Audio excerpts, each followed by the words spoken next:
Sono Fabrizio Rivaroli, vedremo questa sera i secondi, faremo un guazzetto di rana pescatrice insieme a delle cozze. Vi svelerò qualche trucco, qualche segreto e qualche marinatura, va bene? Quindi cozze fresche, iniziamo a togliere la barba, abbondante sale, non vi preoccupate perché poi queste non hanno il tempo di diventare salate, bene? Le sciacquiamo dopo sotto l'acqua corrente e facciamo questa cosa. Sfregandole tutta la parte sporca viene via, le andate a lavare sotto l'acqua, l'acqua diventerà dopo un secondo risciacquo subito pulita, a quel punto sono pronte, vedete, lucida, va bene? E andiamo invece a prendere la rana pescatrice. Sfrutteremo il filetto, la parte centrale, il tronco. Se avete preso già il filetto va bene così, incidiamo, rompete se ce l'avete intera la spina dorsale e poi tagliate. Togliamo il velo, questo velo scuro, lo togliamo, via. L'intestino non ci interessa. E poi andiamo a fare questa cosa un po' bruttina, ovvero spellarla, togliere la pelle, così. Con la punta del coltello, filetto verso di noi in alto, partiamo dall'alto, scendiamo con la punta e seguiamo la spina dorsale, così.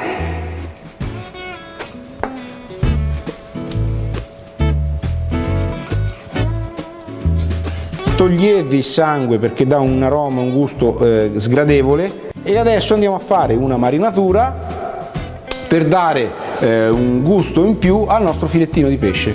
La marinatura con un lime, possiamo usare anche il limone per carità, ma il limone è un gusto quasi banale, d'accordo? Mandarino, lime, bergamotto, pompelmo, chinotto, tutto quello che è la parte agrumata. Per dare un'idea di quantità sono 2 cucchiai di succo e 3 cucchiai d'olio, un pizzico di sale, prezzemolo tritato e per dargli sempre un gusto fresco una fogliolina di menta.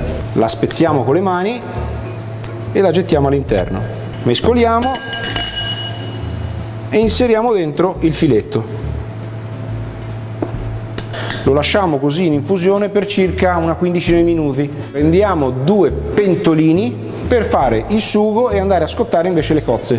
Andiamo a fare un sugo di pomodoro utilizzando lo scalogno, quindi prendete 1 o 2 scalogni, a me piace bello profumato, quindi ne metto un paio, trito perché magari lo voglio fine e lo gettiamo nella pentola.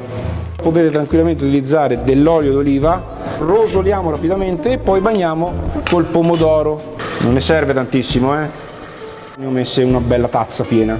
Un filo d'olio nell'altra pentola, prezzemolo, volendo aglio, peperoncino, perché adesso andiamo ad aprire le cozze. A questo punto aggiungiamo una bella tazza di acqua, chiudiamo, gettiamo le cozze e vedrete che in 2 minuti le nostre cozze sono aperte. Sfruttando il vapore che crea quel po' d'acqua che ho messo, poteva essere anche del vino per carità, in un attimo si vanno ad aprire.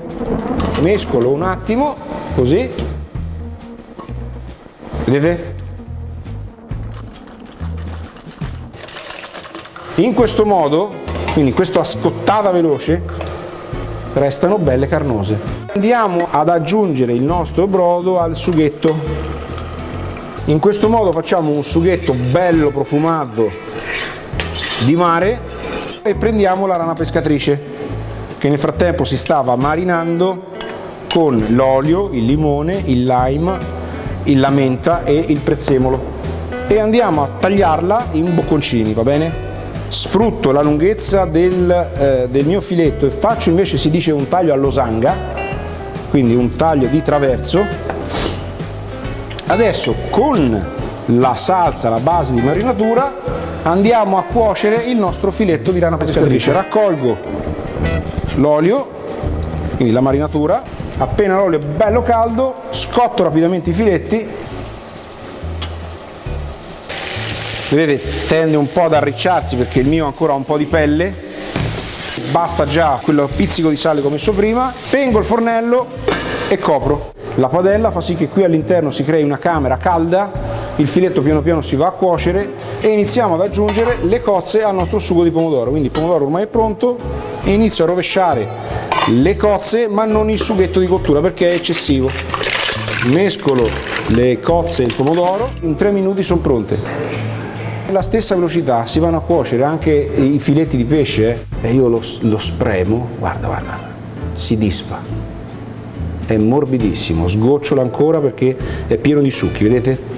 C'è un altro ingrediente di questa ricetta che è il limone. Io prendo il limone, lo taglio a fette, lo metto sotto sale.